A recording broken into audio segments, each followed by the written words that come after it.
My name is Dr. Ibrahim Okich. I'm at Patameds, a division of M software for pharmaceutical supply chain. And what I wanted to discuss today is a topic on enabling digital financing strategies in health products and technologies. So basically, we've been speaking about data a lot. And for these strategies, they actually involve the use of data. That's why they're possible to actually implement at this time of the, at this stage, that is. So basically, the data, digital health technologies, they have this potential of actually achieving the our UHC dream. And because of this data collection and analysis capabilities, there are a variety of funding models that are now possible. Now, when you look at the funding models that are now possible with the technologies, we can give an example of pooled procurement. We've had other presenters who've talked about pooled procurement and how they're using technology to actually assist them with carrying out pooled procurement. We also have partners who are doing inventory financing, that is stock financing, whereby you find that they'll give you the stock for free and you only pay for it once you've sold the products. And we also have procurement analytics, whereby you can get procurement analytics for various technologies like the point of sale or pharmacy management system. And with this data, you can actually approach financiers to help you in financing your products and maybe in services. So where we are at today is that when you see our pharmaceutical supply chain, we have high inventory costs. We have some sort of non-payments. This is whereby you give a retailer maybe goods, and when it comes to payment, they start, some of them won't pay, or some of them will just pay some small amount, and as a wholesaler or as a distributor, you end up with some accrued debts. And also we have stockouts on the retailer side, because no one knows how actually the products normally move, the movement of products. We have limited data sets to actually help us with that. So with that in mind, of course, we have to come up with various strategies that might help us overcome these challenges. So my main objective for today is to outline financial models that are based on digital technologies that will aid in reduction of pharmaceutical costs and promotion of trade. So this was just a study of organizations that are providing and some that are using digital technologies to facilitate healthcare businesses or healthcare financing. And we were looking at the cost of implementation and cost of savings. How much will this technology financing save you in terms of getting your products and technologies? So from our study, what we realized is in terms of adoption is way easy, being that most of these tools, they're online based. So being that they're online based is something that you just go to the website, you sign up, and you'll be able to get some support from the other end of the platform. Then in terms of costs, the models have been proven to lower cost of medication. Let's say for pooled procurement, they take advantage of economy of scale. And when they take advantage of this economy of scale, you find that they'll of course extend that benefit to the retailer, who is supposed to also extend the same benefit to the patients and other stakeholders that might get involved in the process. So you find the cost of these technologies have really lowered the cost of acquiring these health products and distributing these health products. So on the technology that's around us that can actually help us accomplish this, actually help us deal with these challenges, there are plenty of technologies that are around, and it's just that I think we as healthcare workers are somehow also, we are hesitant to adopt these technologies, and it's understandable because there's patient safety in line, there's data protections which has to be considered, and maybe not all of us are still comfortable just uploading every data set they have to the cloud. But one thing of note is cloud is very safe in terms of data security. There are packages in the cloud space that will enable you in protect your data and actually make sure that it's private and confidential. So some of the technologies that we have around us enable pooled procurement. That is, you find we have tech companies, one of them has even presented on this platform, whereby they have this model of consolidating orders from different retailers, different hospitals. When they consolidate those orders, they get to negotiate lower rates with different suppliers. So once they negotiate those lower rates, they extend that those savings, they'll extend those savings to now private, to let's say retailers, hospitals, and clinics.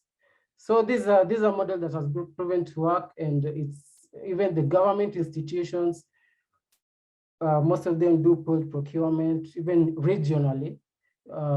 Even regionally in Africa, we have organizations doing pooled procurement. So if this model can be adopted by even independent pharmacy in a more flexible way, whereby independent pharmacies can come together as a group and get to negotiate with different suppliers that they can qualify in order for them to supply them at a reduced cost. So that is possible. We also have organizations, technologies that are around to offer stock financing. And stock financing, you'll find that they offer it in a model whereby they can provide you inventory management softwares, whereby apart from the software, they'll take note of how your products move, movement of your products in this, from the software, and what products are being purchased. From that, they'll be able to finance your inventory, in that they give you the stock for free, and all you have to do is, when you sell the stock, you pay for what you already, for only what you've sold. So you find that you'll be saving a lot in that kind of arrangement. And right now, with the availability of technology in the software, we can actually leverage a lot from procurement analytics. That is about just using data that you collected from your normal transactions, from your normal, even from your normal purchase interaction with the supplier. You take that data, those information can involve cost of procuring these goods. It can involve quantities, and also it can also involve maybe supplier management, whereby you try to get the supplier who normally distribute quality products at the turnaround. You have to take note of the turnaround time. You have to take note of especially the lead times. So procurement analytics is something that we really have to really take advantage of. As has been discussed before here, data is really important to us. And the first thing, I think, even if you haven't even implemented all this, the first thing you're supposed to do is start collecting data. If you have that independent pharmacy, if you have that hospital, start collecting data. Even if it's a matter of just getting a point of sale. Point of sale is a good software that can help you actually collect the product data, quantities, how your products move within the system. It can also help you get your purchase data, how you are purchasing from the different suppliers. And from that data, you'll be able to do some analysis that might help guide you whenever you're doing, whenever you want to make your next purchases, which supplier to go to. Now, after collecting this procurement data, what to expect from this procurement data whenever it's analyzed and put in, and we have, provided you have data in place, you can bring in some models. That is, artificial intelligence, in other words, is you bring in some sort of software programs that, as my colleague had explained previously, you bring in some set of software programs that is able to analyze your data. So when this software programs analyzes your data, it will be able to make prediction. In that, it will tell you maybe in the next 2 weeks, you need such this and this particular product. And you can even go further, apart from even offering prediction, you can actually train this software system in a way that it can prescribe your next course of action. So these programs will enable you to know what products should they get, where should they get these products, which season should I actually stock up these products, and at how much, who is the best supplier to go to in order to get this particular product, and why do I really need this product right now? So the first thing that we have actually we have to maybe adopt is how can we collect this information that just lies maybe on maybe some manual papers or in different system in our institution, bring all this data together, integrate all this data from, let's say if it's purchase, clinical data, consumption, finance data, find a way to integrate all this data, even if it's on a data warehouse on the cloud. Let's say data warehouse is just some sort of a cloud space whereby you can push data to that space. Then on that data warehouse, everyone can actually link into that warehouse and see your data, retrieve that data, analyze that data, send insights to every stakeholders involved. So that's basically, so for the technology that we have around, the only issue lacking is the slow adoption, which I really encourage our colleagues to at least try and learn about these technologies. What can they do for me? What can they do to my business? How can they help me in this business landscape that keeps on changing? And you'll find that actually they are really of value if you come to know about the capabilities of what they can achieve. Now, on my conclusion, we have a lot of innovative health funding models that are on the horizon. So it's just for us to know about different models that exist and try to implement them in our setting. Reason being, you'll end up saving a lot in terms of procurement charges, distribution, and all that.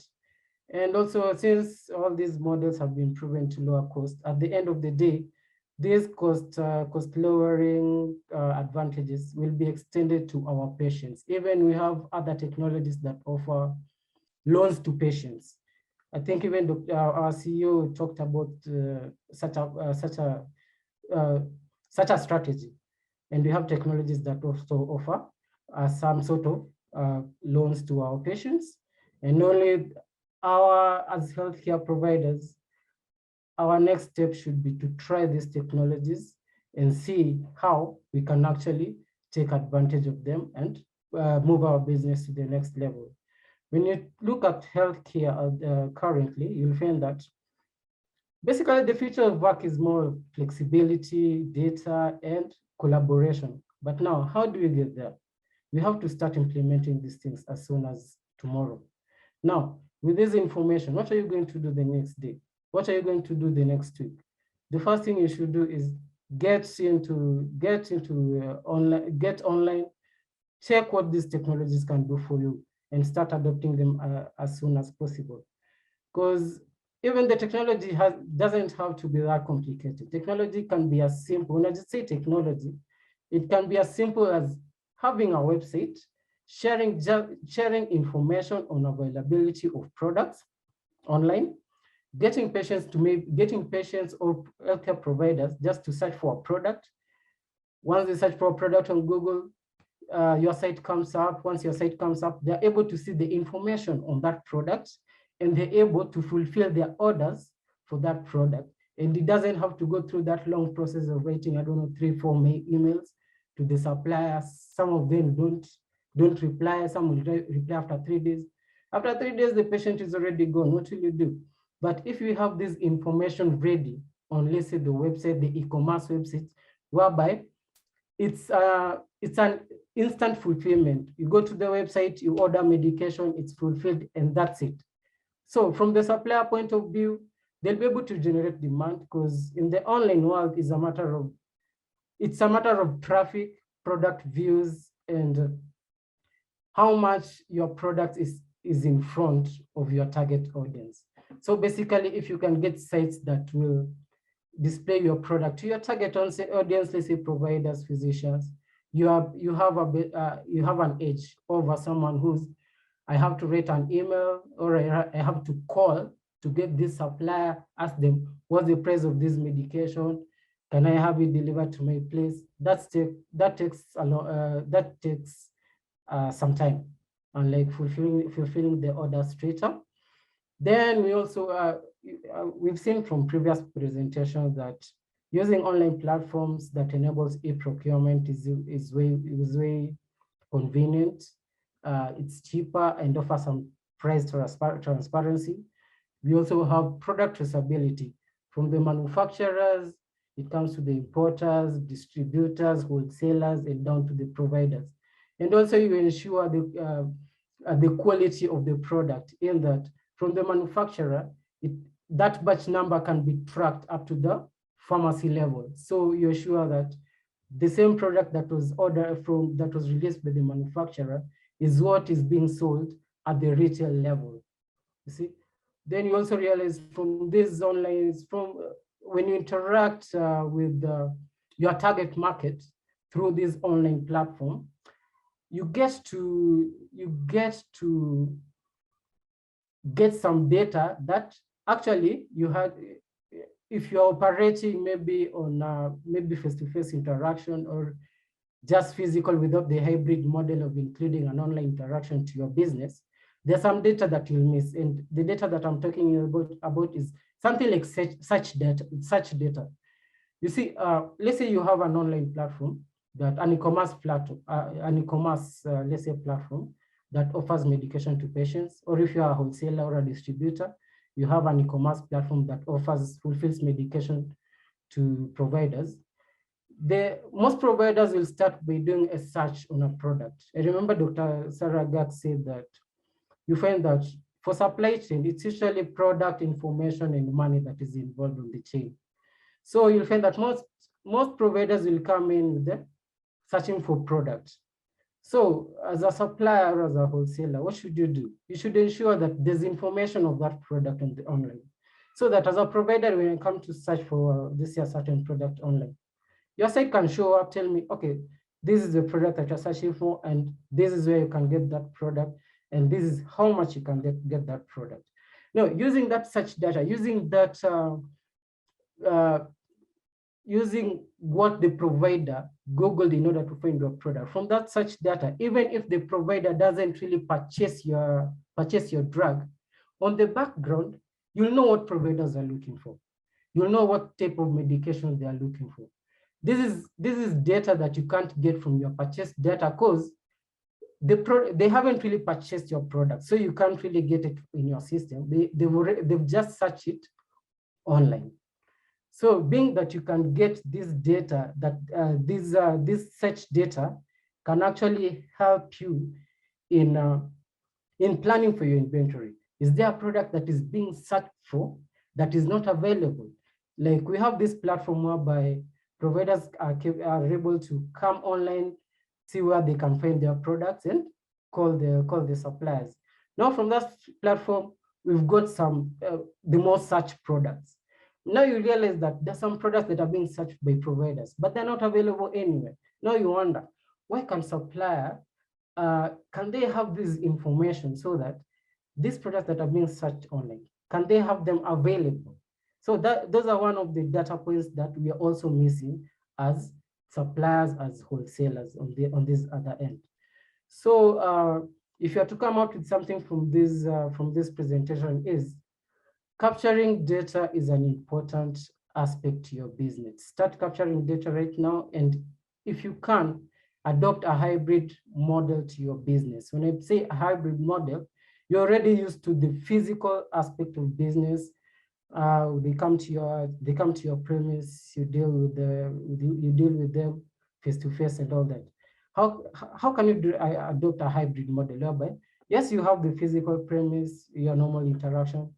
Now, add on an online interaction. Why do you insist on add on an online interaction? Online interactions actually collect the best data, plus this data is normally trackable.